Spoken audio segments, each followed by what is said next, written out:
Okay, so welcome to guys that haven't been with my team doing this before. We do this on every single Monday since January.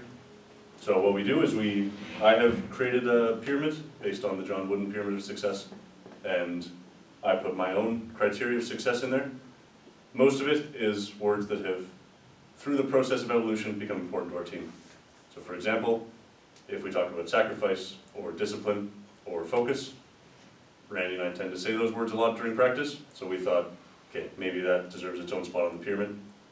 And other things in my life influence what I put onto the pyramid, so for example, taking on responsibility, and discipline, sacrifice, communication, all of those things are important, not just in volleyball, but in life. And each week, we've been going over each block, and we start the week with me talking about each individual block, what it means to you guys, then what it means to me.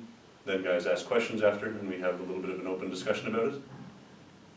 And then that week, that word is the focus for the week. And what we do at the end of the week, or what we do the subsequent week, is we pick someone that we think encapsulates that word for the previous week. So for example, the first week was responsibility, and I chose that one to start it off, and that was Josh.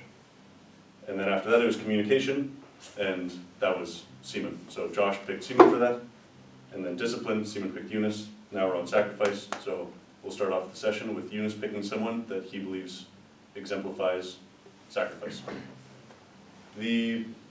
Obviously the bottom of the pyramid is very important because that's the base layer, that's where we start, that's where we build. And if you, just like the pyramids of Giza or the pyramids of Egypt, everything has to be perfect. Everything has to be perfect at the bottom for it to line up at the top. If something's off at all at the bottom, then you're going to mess up as you get higher on. So we have to build on a solid foundation, and that's what we're trying to do here. The left side of the pyramid is the side of individuality, so things that you can bring to the table yourself. The right side is the team. So for example, a team needs to communicate to be successful. An individual has to take on responsibility to be successful.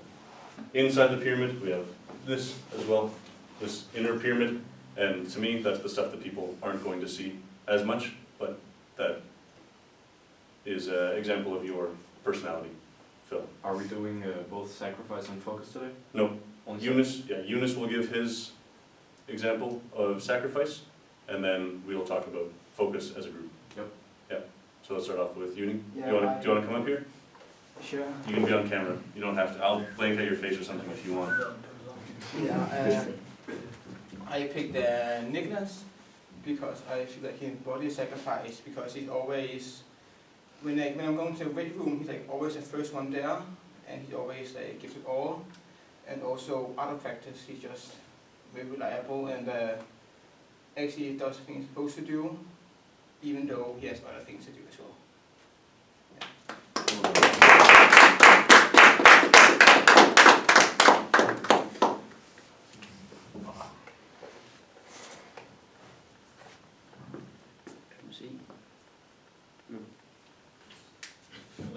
That's your name, Nicholas. Well done. Oh, sí, okay. That's a deal fine. What? I didn't say it. Just. Can I give you something there? Yeah. That's going to fall, for sure. Okay, so now I'd like to hear your guys' perspective on what focus means. So obviously we'll go over focus today. I've asked you guys to write some things down about what focus is, what that word means to you in life and in volleyball as well. Yeah. It doesn't have internet, but I can say what I've wrote. Yeah. Written. I think focus, somebody who's focused on both life and volleyball, is someone who can balance, for example, family, school, and volleyball, and have a really good balance in life and be focused on everything, even though some things can have more weight than others. Mm-hmm. Yeah, good. I think focus is about putting aside your distractions and really concentrating on the task at hand. Mm-hmm. So if it would be volleyball, if we're in a drill, focus on the focus point in the drill. So if it's like putting up your shoulder, really just always focus on putting up your shoulder and then focusing on everything else. Right. For me, I would say focus kind of gets into these different tiers. for me at least, where I feel like you can focus extremely much, where you get to this point where you could kind of stay in the zone, or you can just focus like a small part of your attention to this thing. Whereas like Nicholas said, if you're doing something like a volleyball drill, if you need to focus on your receiving specifically, I also had, like I knew I had a game 2 weeks ago where I had some problems with my shoulder, which kind of got me into the situation where I had to focus more on my blocking and my defense. Mhm. And you just know this ability to just, focus in on one thing and try to get in your zone compared to that thing, rather than trying to focus on all the small things. And it was good, your blocking was great. Anything else? Young guys, got any thoughts? Just off the top of your head as well, that's totally fine. Doesn't have to be anything written, prepared, rehearsed in a mirror, maybe. No. Alright, that's good.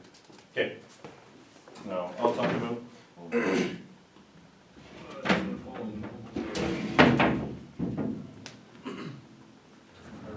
I'll use it.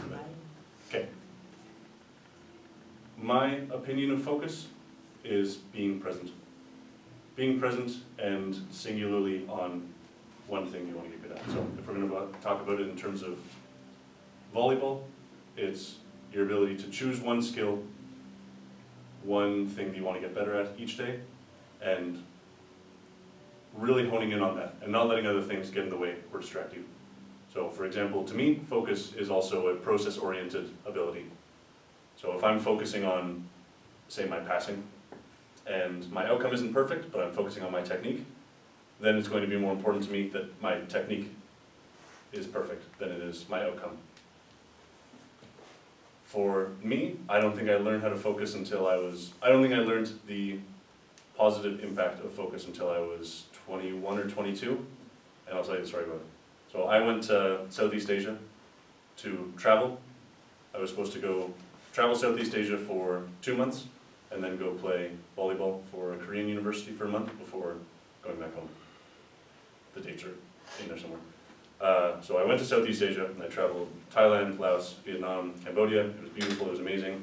And a week before I go to Korea, I get a text from my coach, Pat, and he says, hey, there's no coach in Korea, you can't go train there, good luck.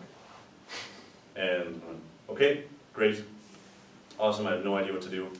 And so I just started looking up all these different opportunities that I could look for while I was still in Southeast Asia, still in that part of the world, because I didn't have to be home for another month, so I might as well travel. And there was someone that I had met earlier, and she had told me about something called Vipassana. And Vipassana is a particular type of meditation where you only sit there and do nothing else. You don't move, and all you do is breathe and focus on your breath. And when you do a Vipassana meditation retreat, you go there, and I think it's 12 to 14 hours a day of, maybe it's 12 hours of scheduled meditation per day, but you're really not doing anything. It's a vow of silence, so you're not allowed to speak. You're not allowed to look people in the eyes. You're not allowed to communicate in any way except for with the head guru, the person teaching the meditation. He's the only person you're allowed to talk to. And so you're by yourself for 10 days, vow of silence, and scheduled meditation for 12 of those hours per day. I think I ended up meditating more because there's just nothing to do. You get a cup of tea in the evening, like you're doing I think it's a 16-hour fast as well. So I had put on a bunch of muscle mass during my Southeast Asia trip, and then it was fasting for 16 hours a day for 10 days, and lost everything. Came out just super skinny, so that was brutal. But what I learned in this Vipassana meditation was the ability of the mind, when you hone it in and when you start to learn how to focus on things. So the goal is to sit down for a 1-hour session and not move. And I'm not sure if you guys have ever tried to not move before, but it's brutal. The human body is just, it's really keen to move, it wants to move. A lot of it, I think, is wanting to know that you're actually alive and awake. That's a trick that I found when I was younger, and I had a lot of difficulty with sleeping, was that if I just laid in bed in the same position and didn't move, then I could fall asleep. And it would actually help with my lucid dreaming, which I was trying to do at the same time as well. And your body will do everything to make you move. It will feel like there's a fly on your nose. It'll feel like there are bugs on your skin. You'll have weird cramps and pains that make you feel like you just need to move. And the whole idea of this Vipassana meditation is to break through that, and then you get something else. I can't explain it, I can't describe it, but when I was doing this Vipassana meditation, it's grueling for maybe 7 days, and then I hit this point where I just thought, I'm going to reach that hour, because I could do maybe 5 minutes. Maybe 5 minutes on the first day. Second day, maybe 8 minutes. And time goes a lot slower when there's nothing happening. If you've ever spent a day just doing nothing, time goes really slow compared to if you're scrolling TikTok or Instagram or YouTube, something like that. Time goes a lot slower when you're not doing anything. So that's what I realized while I was doing this meditation was, number one, there's a lot more time than you think. And number two, if you can learn to focus on that time, then you can get a lot done. But during the meditation, the most I could get up to was maybe 20 minutes. And then one day I just thought, today's the day. I'm gonna do it, I'm gonna do an hour. And I sat there for, I don't know how long, and it just kept going, my whole body. I thought I had nerve damage in my hip and my knees, because you're sitting in the same spot, and it's so uncomfortable. And I don't have flexible hips or knees like you guys do maybe. And so I'm like a stiff board. I am not naturally flexible.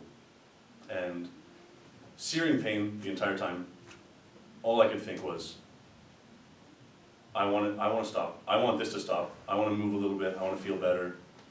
But then there was this other voice in my head that was it just kept saying, kill the boy. There is a little boy that wants out, and he lives in your mind, and that's the guy that's going to take the easy route out all the time.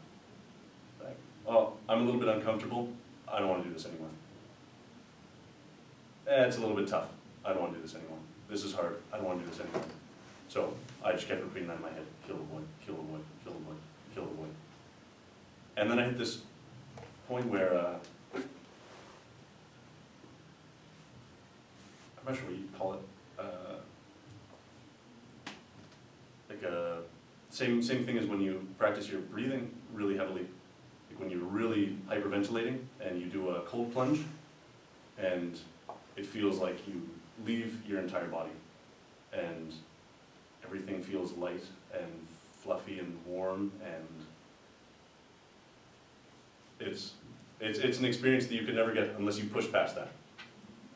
And for me, that's always what I'm trying to go after when I'm doing any type of physical activity, any type of endurance activity, anything where I have to battle my mind.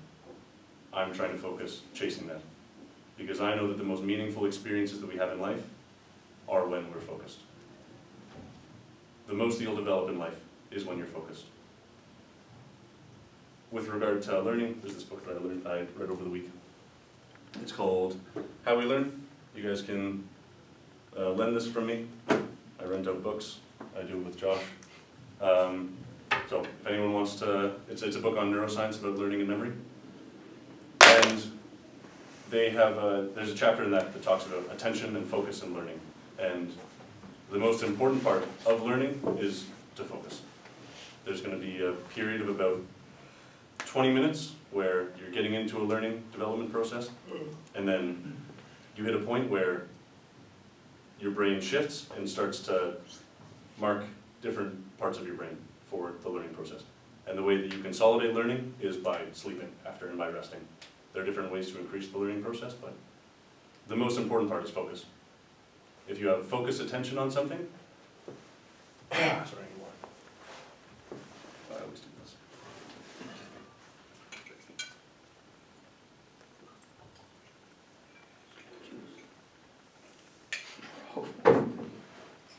The most important part of learning is focus.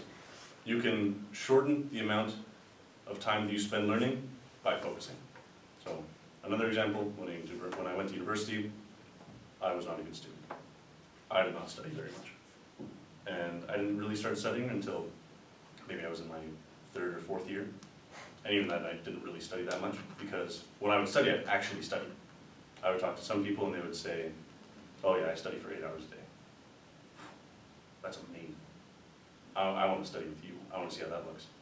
And I would go and study with them, and they would sit around for a couple hours and you'd talk to someone here and there, and they're on YouTube and they're checking their Instagram, and I think that of an 8-hour study period, maybe they're studying for half an hour. And so I realized, if I just study for an hour, I'm going to double what this person's doing, and I get 7 hours on top of that, which is really nice. I like that. So then I decided, I'm just going to focus on this. I'm just going to focus, I'm going to study, and then I get time back. And there's another cool thing with learning where if you learn more than other people,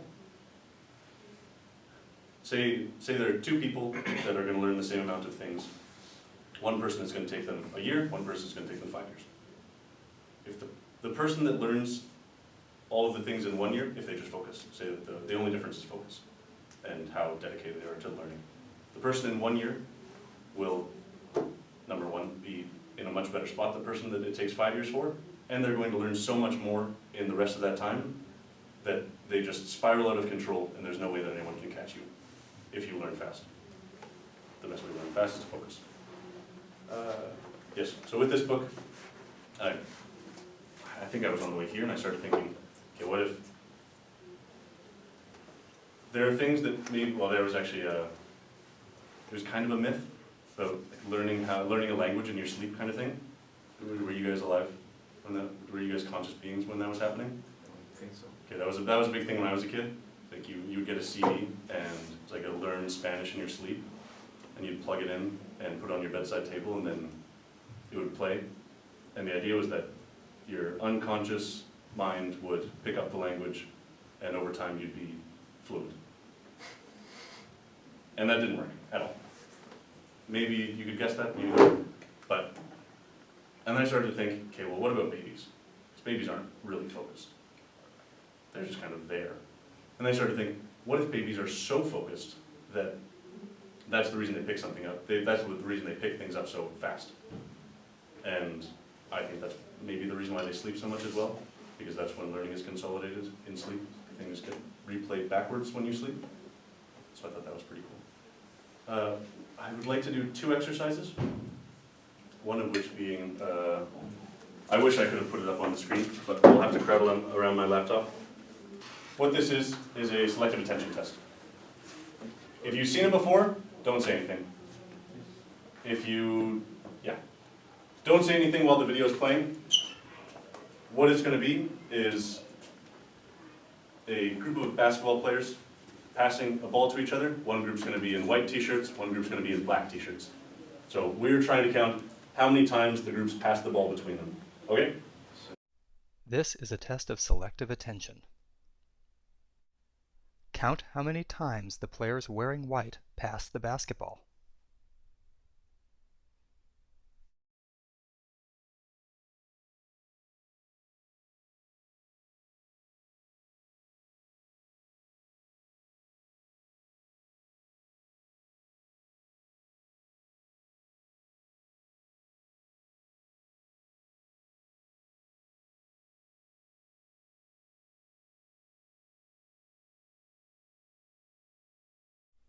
How many passes did you count?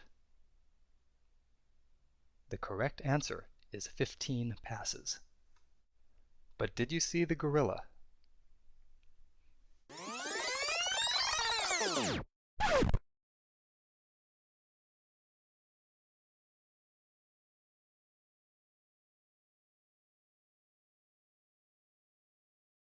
This video is from research by Daniel Simons and Christopher Chabris and is copyrighted. It is available for use in talks, training, and teaching on DVDs from VisCog Productions. Learn more at theinvisiblegorilla.com. Who did not see the gorilla? Very few. Yeah. Has anyone seen that before? Okay, yeah, fair enough. Yeah. So, the way that I see that is, not only does it depend on how well you can focus, it depends on the things that you're focusing on. So, I actually did this with my girlfriend before I came here. There's a list of questions in this book, and they're centered around the state of the world. So if you guys want to take out your notebooks, and all I'm going to do is read out the questions, and then you guys are going to answer them on your notebooks, phones, whatever. It's all ABC, it's all multiple choice. So it's on top. In all low-income countries across the world today, how many girls finish primary school? 20%, 40%, or 60%? Primary school. Primary school. So that's to grade 6. And don't Google it. No, I'm like typing. And record it, guys. If you have a piece of paper or anything. Phones.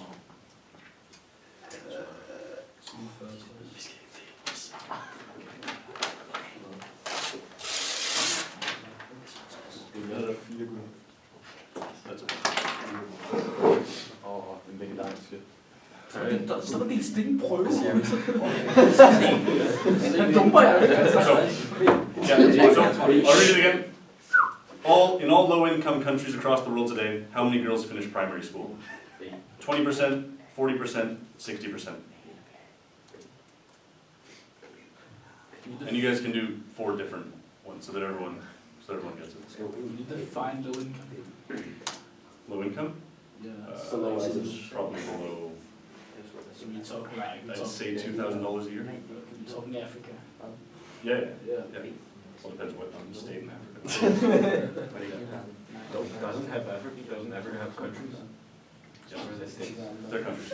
Oh, I'm just. no, You're right. It's just not. Okay. Okay, next one. Where does the majority of the world population live? Low-income countries, middle-income countries, high-income countries. Low income, middle income, high income. And you can just go ABC. Facing Bare husk, hvilken rækkefølge står i. In the last 20 years, the proportion of the world population living in extreme poverty has almost doubled, remained more or less the same, or almost halved. Can we hear it Yeah. again? In the last 20 years, the proportion of the world population living in extreme poverty has almost doubled, remained more or less the same, almost halved. In which year was the book made? This was, it's a Swedish author actually. I want to say 2016, but I'm not certain. Så det er en dårlig god.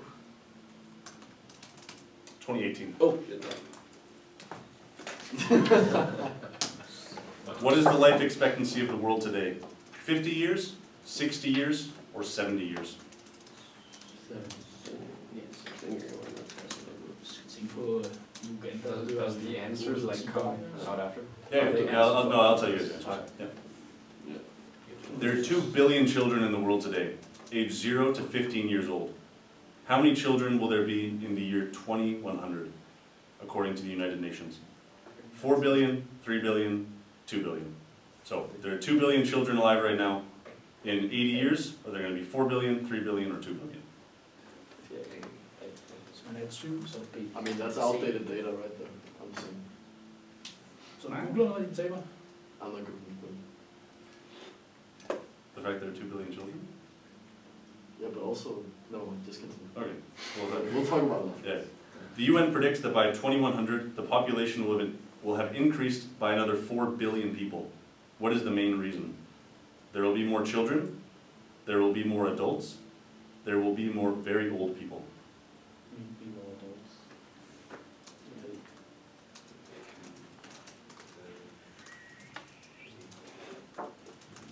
Adults is 15 to 75, very old people is 75 plus, and children is 0 to 15. Yeah, don't go. That's it. How did the number of deaths per year from natural disasters change over the last 100 years? More than doubled, remained the same, decreased to less than half.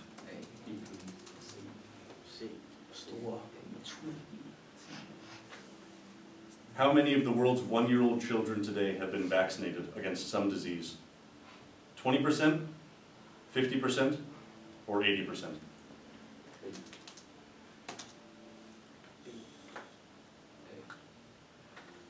Worldwide, 30-year-old men have spent 10 years in school. On average, how many years have women spent the same age in school? Sorry. How many women of the same age have spent in school? Sorry. We understand. Sorry. Yeah, but what are Ingen muligheder, okay, fint. Sorry. 9 years, 6 years, 3 years. Og det var helt sikkert. I thought there was more. No.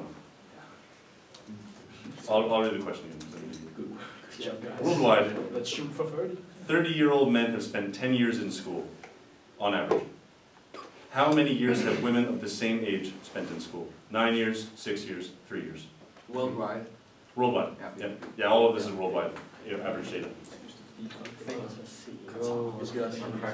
In 1996, tigers, giant pandas, and black rhinos were all listed as endangered.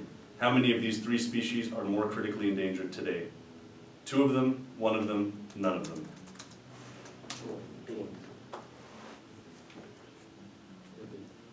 How many people in the world have some access to electricity? 20%, 50%, 80%.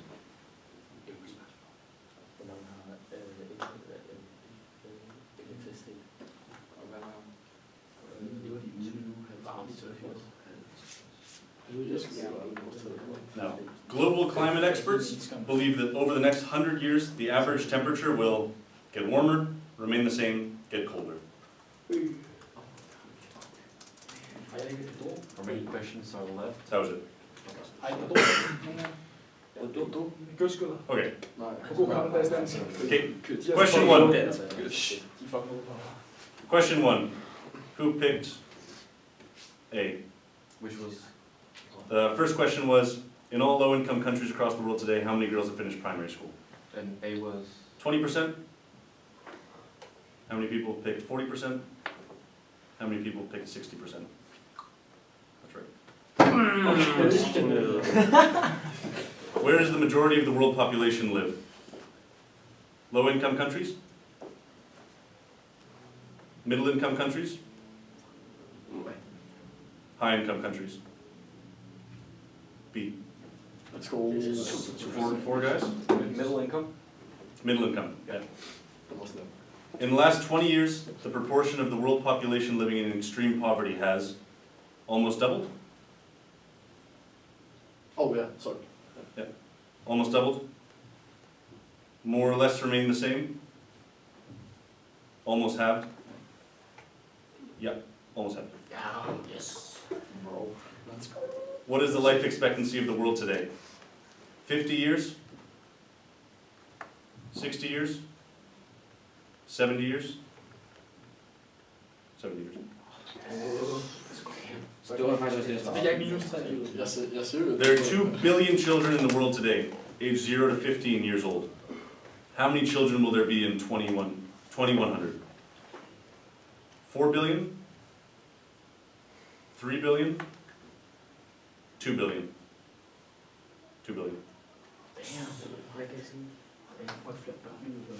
The UN predicts that by 2100, the world population will have increased by another 4 billion people. What is the main reason? There will be more adults. Sorry, there will be more children. That's A. There will be more adults. There will be more very old people. I fucked up. There will be more adults.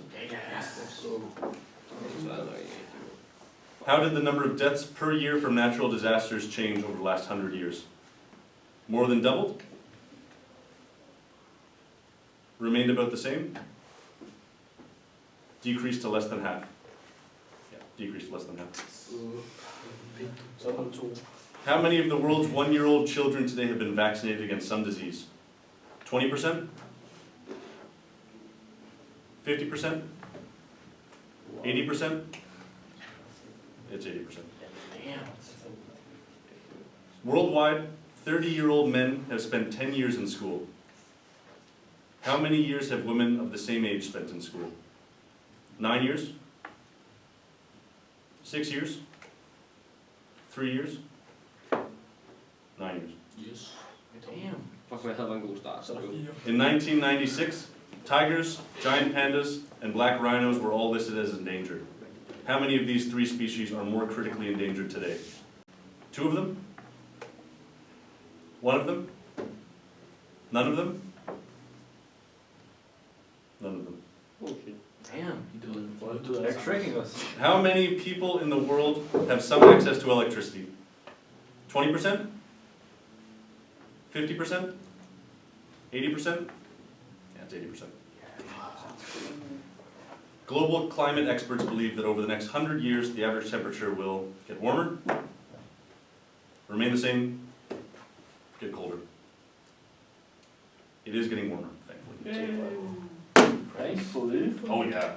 Arctic's Oh, are man. melting. Will be melting in global warming. Of course, Or the consequences. I think, Don't don't you have it, I believe in the consequences. Yeah. I just think that the Så I noget for ham. reaction might be up for debate. Han er dum. Okay, so what I want to highlight by doing that is that's another focus in the world. A lot of people are focused on how horrible the world is. A lot of these statistics that this guy talks about are how much better the world is getting for almost everybody at an alarming rate. If you think about it, you'd probably want to be in the lowest income distribution in Denmark than a king in the 1500s. It's really nice to be alive today. There are a lot of things to be thankful for. So, not only is focus something that we can use to learn and to make our lives better through that way, but focus is also something that shapes our lives. The things that we focus on will determine how we see the world, how we see each other, how we see our lives. So, I'll give a volleyball example, and then maybe a life example. In volleyball, when you're losing, if you're focused on the score, things probably won't continue to go well. Things will continue to go poorly. But if you start focusing on something else, something that you control, something like communication or taking responsibility, then you're going to have a more positive outlook. If you can focus on something that you control, you will do better in life. I believe that 100%. If I'm focusing on all the things that I can't control, all the uncontrollables, then I'm going to feel like I'm out of control all the time. But if I'm focusing on me, the people around me, the people in my immediate circle, the things that I can control, then I'm going to feel like I can actually have an impact in the world. So, I want you guys to not just think of focus as something we can do to learn, but also something that can shape the way that we look at the world. Like in that, the world's a lot better than you guys think it is. Life is a lot better than you guys might think it is. So, if we can learn to shift our focus and really hone in on the things that are positive for us and trying to continue bringing those to light and using those, then we can be more successful. Does that make sense? Do you guys have any questions about the session, focus, any of the things we talked about, or any comments? Yeah? I think of course there's a lot of positive things, Mhm. but I think there's also a lot of negative things. Mhm. Like we talked about, I think the media gives us too much of the shit that is happening instead of the positive things, like you said. Yeah. But I also think that with the positive things, there's also always some negative. Mhm. Well, humans are skewed that way as well. So people are skewed towards paying more attention to negative things. So, for example, there's a book called Think Fast and Slow, and it's all about the different ways that heuristics can affect the way that people think about things. And one of the examples that he has is that people are more loss averse. That's what you call it, loss aversion. So people are more averse to loss than they are to enjoying winning. So losing feels worse than winning feels good. You would feel worse if I took $10 for you than you would feel good if I were to give $10 for you. And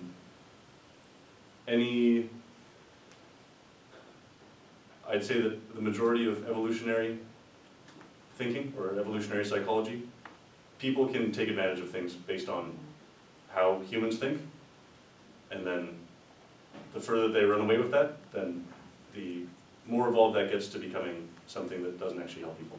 So just like the media, where if humans react to the negative things, and media sites start to get more clicks based on stories that are negative, then they'll naturally print more stories that are negative, and then all media becomes negative over time. So that's just an example of how that manifests itself over time. but that's just an evolutionary process. Yeah. Any other questions?